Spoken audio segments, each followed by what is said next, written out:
In the sweltering heart of Memphis, Tennessee, where the humidity hung heavy like a wet blanket and the drone of cicadas was the summer's relentless soundtrack, life moved with a languid rhythm. It was 1992, a time before the digital tethering of today, when kids still rode bikes until dusk, their scraped knees and sun-kissed faces badges of honor from days spent exploring the urban wilderness.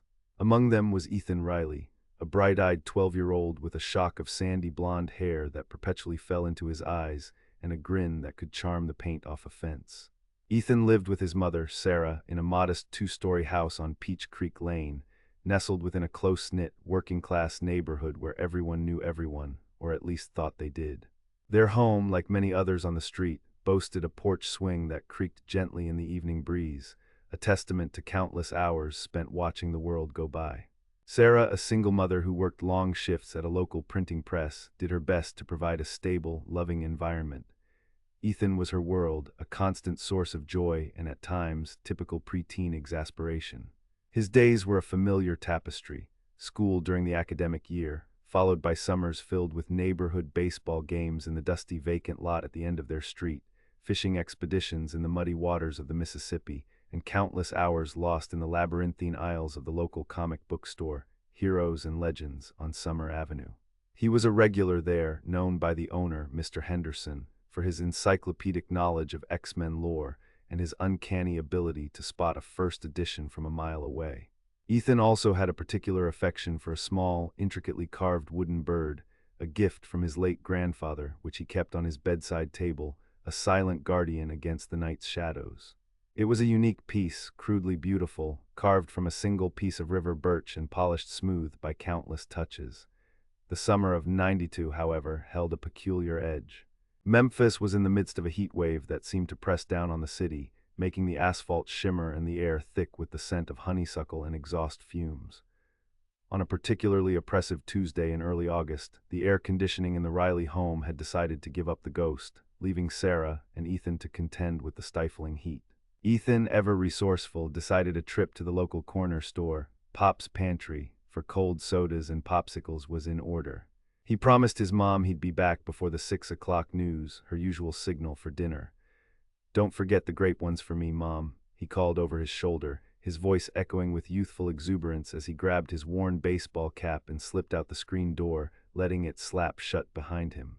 He had $2 clutched tightly in his hand, a small fortune for a boy his age, earned from helping Mr. Davison next door mow his lawn.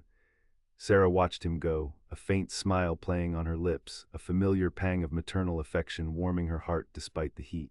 It was a fleeting moment, utterly unremarkable, yet it would forever be seared into her memory as the last time she saw her son. 6 o'clock came and went, then 6:30, 7. The sun began its slow descent, painting the Memphis sky in hues of fiery orange and bruised purple, but there was no sign of Ethan. Sarah's initial mild concern morphed into a cold knot of dread that tightened in her stomach with each passing minute. She called his friends' houses one by one. Danny was home. Mark hadn't seen him since morning. Mrs. Rodriguez across the street said she thought she'd seen him heading towards the old industrial district, toward the abandoned warehouse near the railway tracks, a place where kids sometimes dared each other to explore, a place Sarah had strictly forbidden him from going. But Mrs. Rodriguez wasn't entirely sure, her memory clouded by the day's heat and the usual flurry of neighborhood activity. Panic, cold and sharp, finally seized Sarah. Her hands trembled as she dialed 911. The dispatcher, calm and professional, took her information, her voice a distant hum through Sarah's rising fear. 12-year-old boy, she repeated, her voice cracking. Sandy blonde hair, blue eyes. Wearing a faded mariner's t-shirt and denim shorts. She described the specific details of his sneakers, the small scar above his left eyebrow. The details poured out, a frantic attempt to paint a picture clear enough to summon help, to conjure her son back into existence. The initial police response was, understandably, by the book. Officer Miller, a kind but weary man, arrived within the hour, took Sarah's statement, and assured her they would put out an alert. "Most times, Mrs. Riley," he said, his voice laced with practiced reassurance, "kids just wander off, especially in this heat. He'll probably show up by morning." But Sarah knew, with a mother's instinct deep in the pit of her being, that this was different. Ethan wasn't one to wander, not for this long. He knew her rules, understood the worry he would cause. The morning brought no Ethan, only a chilling emptiness. The knot in Sarah's stomach had solidified into a leaden weight. The neighborhood, usually alive with the sounds of children and chatter, felt strangely muted, watching her from behind drawn curtains.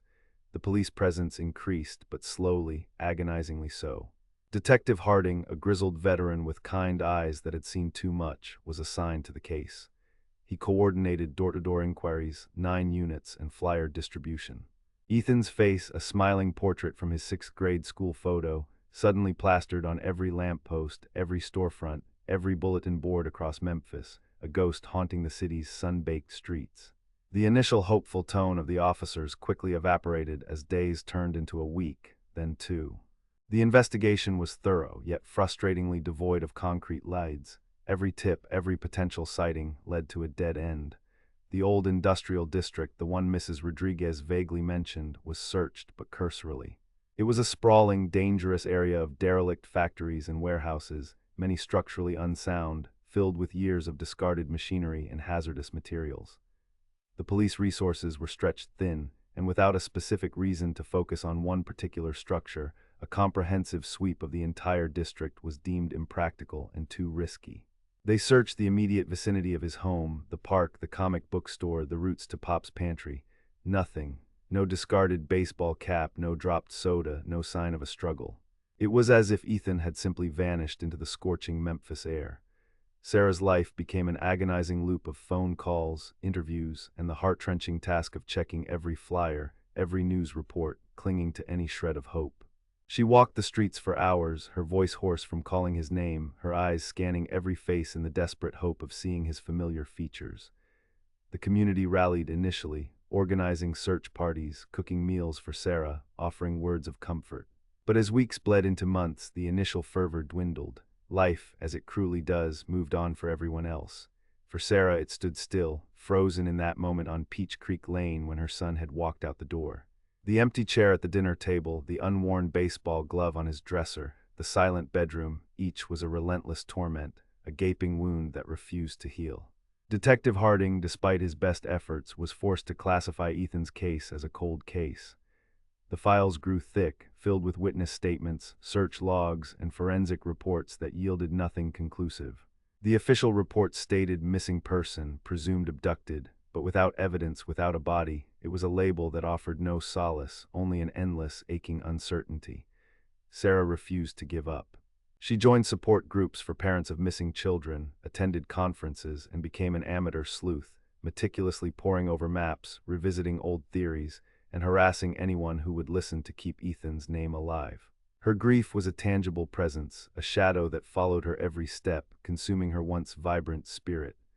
Her job became impossible to maintain, her relationships strained under the weight of her unending sorrow. The house on Peach Creek Lane, once a home, became a monument to absence. 10 years crawled by, each one a stark reminder of Ethan's missing presence. The year was now 2002.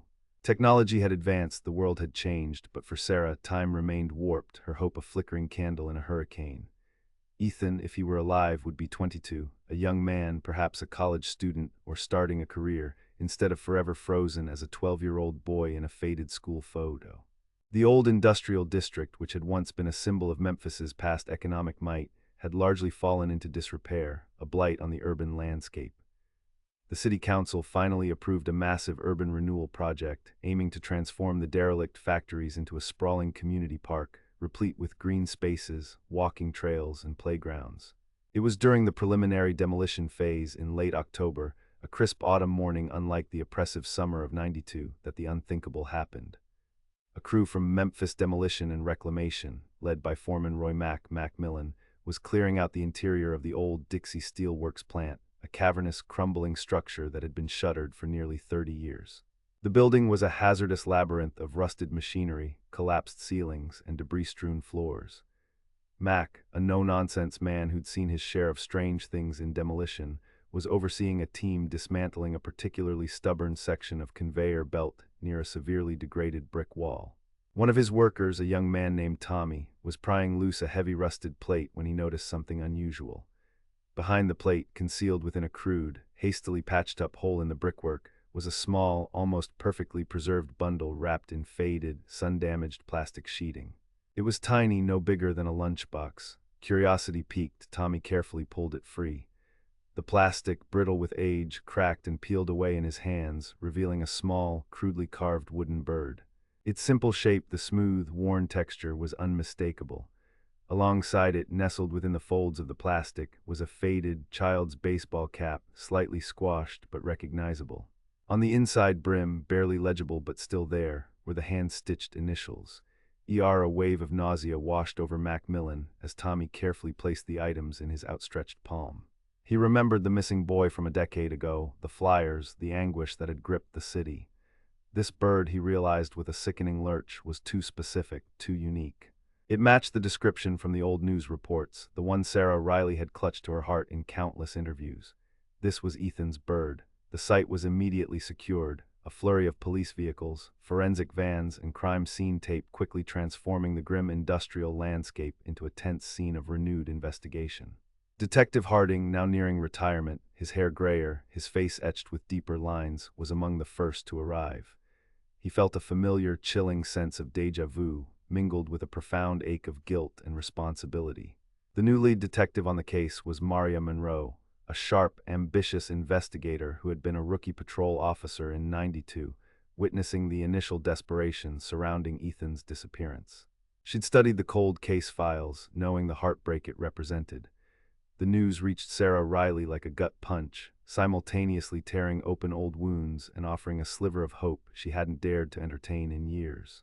When Detective Monroe arrived at her door, holding a clear evidence bag containing the wooden bird, Sarah collapsed. The small wooden bird, so intimately connected to her son, a tangible link to his innocent past, was now before her, pulled from the depths of a decade-long mystery. It was confirmation, terrifying and yet strangely relieving, that Ethan's story was not yet over. Forensic analysis of the area where the items were found was painstaking. The brickwork around the hole was carefully dismantled, revealing more disturbed soil and traces of old, degraded industrial material consistent with the original factory usage. They found no human remains in that immediate spot, which was a small mercy, but the context of the discovery was chilling. The items had been deliberately concealed, tucked away in a place that would not have been readily discovered without significant demolition. This wasn't a lost toy, it was hidden. The discovery reignited the cold case with an urgency that had been missing for years.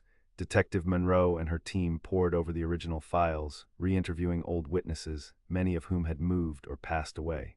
They focused on anyone connected to the Dixie Steel Works plant, people who might have had access to the building in 1992 or even earlier.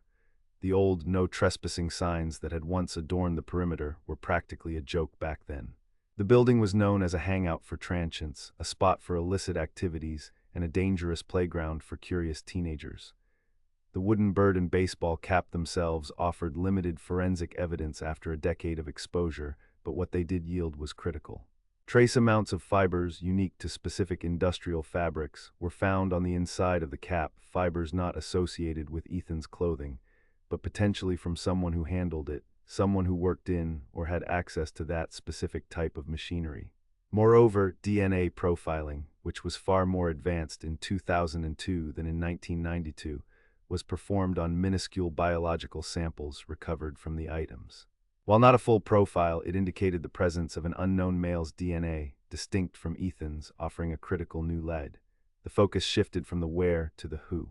The painstaking process of cross-referencing old employee rosters, local police records for individuals with criminal histories who had lived or worked in the area at the time, and known persons of interest from other cold cases began anew.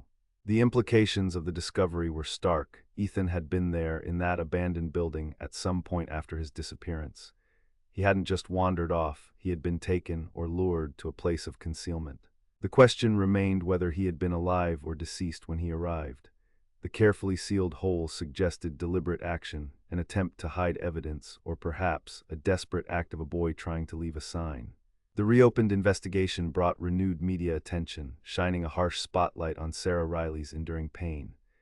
She spoke to reporters, her voice weary but resolute, urging anyone with information, no matter how small, to come forward.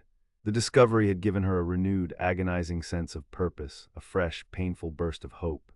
It was a cruel twist of fate, the proof that Ethan had been there, that his small, innocent presence had once occupied that dark, forgotten space, confirmed her deepest fears. yet also offered the first tangible clue in a decade. The case of Ethan Riley, the boy who vanished in the Memphis heat of '92, was no longer just a faded flyer on a lamppost. It was a live investigation, infused with new purpose and the ghost of a child's laughter echoing in the hollow silence of an old factory.